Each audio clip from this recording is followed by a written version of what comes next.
Hey guys, it's Irene's Braids and I am back with another video. So let's just jump right into it. So today my client Michelle, she's been with me for about 7 years now, and she left to Philadelphia for a gig she had and had to get her hair braided by another braider, and unfortunately it took out her edges and thinned them out some. Her hair is finer, so when dealing with finer hair, you have to be very particular how you braid the client's hair, and that's just with all clients who have finer hair. And so today I am going to try to correct it and pretty much give her a protective style that she could wear for the next 5 weeks and then come back and then we can, try something different. So today we're going to go for more of the triangular part um, individual braids.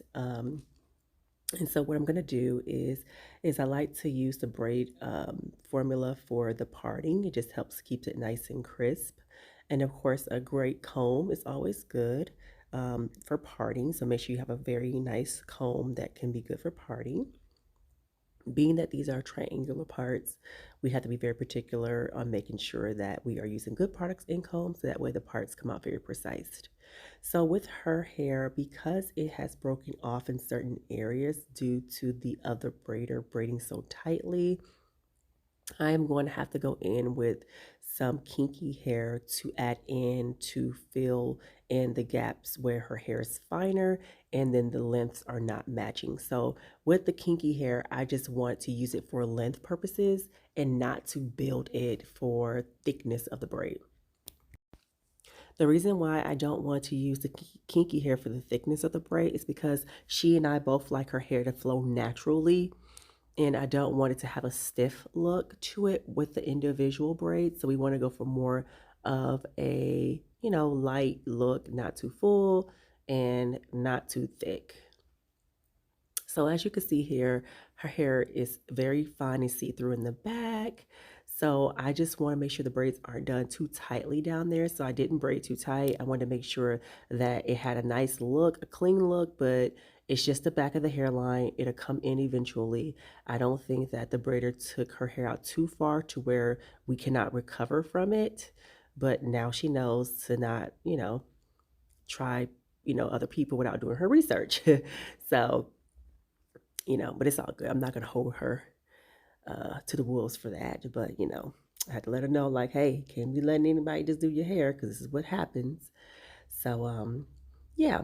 So about 4 to 5 braids for the bottom row. Now, I typically like to go based off of the client's head. So don't go off the exact number that I did here.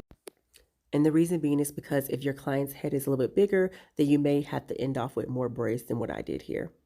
So I started off using the Eben braid formula for her hair, and because she hasn't been here in a while, I forgot that the braid formula does not do well on her scalp nor on her hair because it ends up making the braids just bone straight, and I don't typically care for that. I would like for her braids to end off with more of a curl, like a natural curl pattern from her natural hair. So I'm going to just use the Shine and Jam only for her entire head, because the Shining Gem gives you more of a soft conditioning gel feel and not so edge controlish like the Eben braid formula. So I would probably use the Eben braid formula for more of a client who has coarser hair and not someone with her type of texture where the hair is finer, but then also her hair is very soft and it's not as coarse. So that's just my opinion. Now, you could use the Eben just for grip purposes and just apply it to the base of your fingers and just braid it to help with the grip processing of it. But just make sure that when you end off the braid, if you need to go back for product, that you would just use the Shining Jam, because that wouldn't mess up how the braids would end as far as the curl pattern that we're looking for. But if you like the straightness of the ends, then it should be fine. But I know Michelle likes hers to look more natural. So in this video, I am going to give you guys a detailed clip of how to part out these triangle parts. This video is mainly based on how to part out the triangle parts, but then also I'm going to show you guys how I take some human hair, some human kinky hair, to add in for her hair for length purposes. And I will show you the brand, and I will be showing you how to feed it in and how it will look. So I'm going to just add some music right now until we get a little further up, and then I'll come back and explain more.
All right, you guys. So as you see, I went ahead and start U-shaping her parts. So she has about 2 rows going straight across, and now we are U-shaping the parts.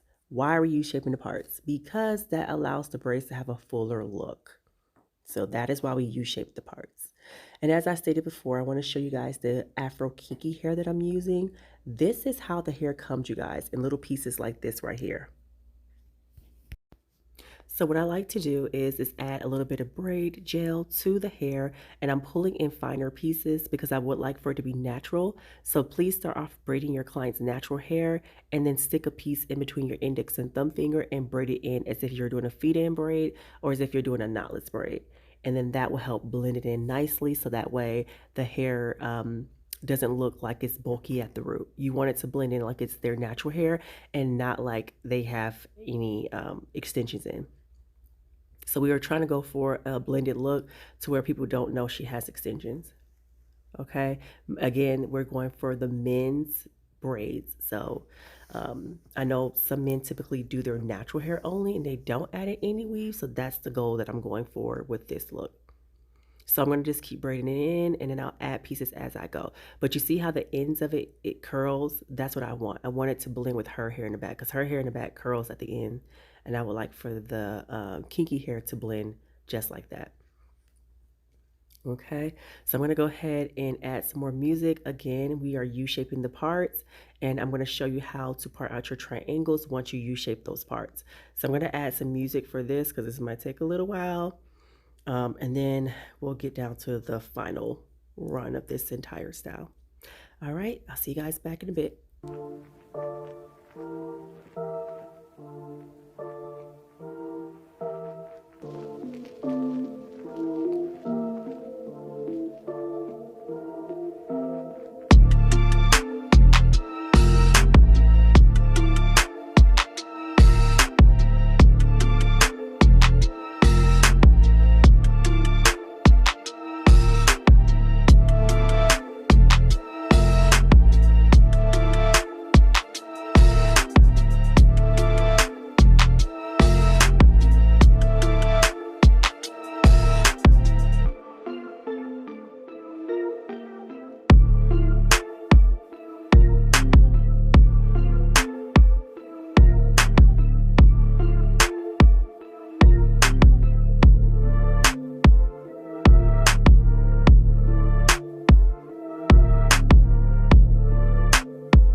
All right, you guys, so now that we've done 2 rows where we have rounded off the braids in U-shaped parting, I am now going to part 4 rows straight across so that way she can have a middle part for her braids. So as you can see here, I've already done one side, which now I have 3 rows left to do. And I like to do those rows ear by ear. So that's how I do. I start off on one side and then move to the other side, closest to the ear, and then part out the middle part last, and then finish it off that way. So as you can see here, her hair is a little broken off, and I want to go ahead again and add some more of that human hair, kinky hair, to help with the length in this area here. And mainly for this particular braid, I want to use the hair to help with building up on the braid, so that way the thickness can blend with this particular braid because it is a little thinner in her front hairline. And so that's what I'm going to do here. So I'm going to play some music and let you guys finish seeing how we finish off with the braids. But yes, I'm going to just do 4 rows straight back. After I complete the row I'm on now, I will come back and show you how to part out your parts for the top. So this row here is just a little quick snippet of me completing the row, just to let you see that I did do 4 rows. But then I will come back for the middle part and show you how to finish off with your parting. All right, let's continue watching.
Okay, you guys, so this is pretty much how I complete those triangular parts. Whatever side you start off on, which I like to start off towards the front of the face. So I will part left towards the front of the face, and then once that first braid is in, I'll part right, and then back left, and then back right, and back left. So you want to keep swapping out the way your directions of your combs are going, so that way your parts become triangular. And if you feel like it's not looking like a triangle, you can start from the opposite side to see if that looks better for you. But whatever side you're comfortable with, whether you start to the left or the right, you just want to make sure that you're alternating those, the direction of how you're combing out your parts. So that way it can be a full on triangular part. Now, when I end this row off, the last braid itself will not be a triangle because of how much hair is left, but that's okay. You're going to just part it out clean for the last triangle braid and then braid down what's left, and it's still going to look nice. So because I did add that human bulk um, kinky hair, I want to dip it in hot water. So I am using a coffee cup. I dipped it in hot water. And now I'm going to go in with just some Nairobi foam for setting purposes. And then I want to make sure that I use a little bit of oil sheen to just shine the hair up. And guys, her hair turned out absolutely beautifully. So this is definitely a 6-week style. She can actually keep this in for 8 if she wants. I just want her to stay out of her hair and definitely stop using other braiders besides me to braid her hair and they mess her up. So look at this here, guys. This is perfection. Ignore the dye, guys. She does dye her hair black, so her scalp is a little purple because of the dye, but it doesn't take away from the braids. Look how clean it looks. We had to come outside, you guys, because indoors was just not giving what it was supposed to give. So we came in outside so that way you guys can see the part and then you can see how crisp and clean the braids turned out. So yeah, this is how the men's triangular part braids would look. And even though we added in some hair, you can't even tell. It just blends in with her hair. It looks so good. So yeah, that's what we did and it turned out nicely. And as always, thank you guys so much for watching, and I will see you guys in my next video. Bye, guys.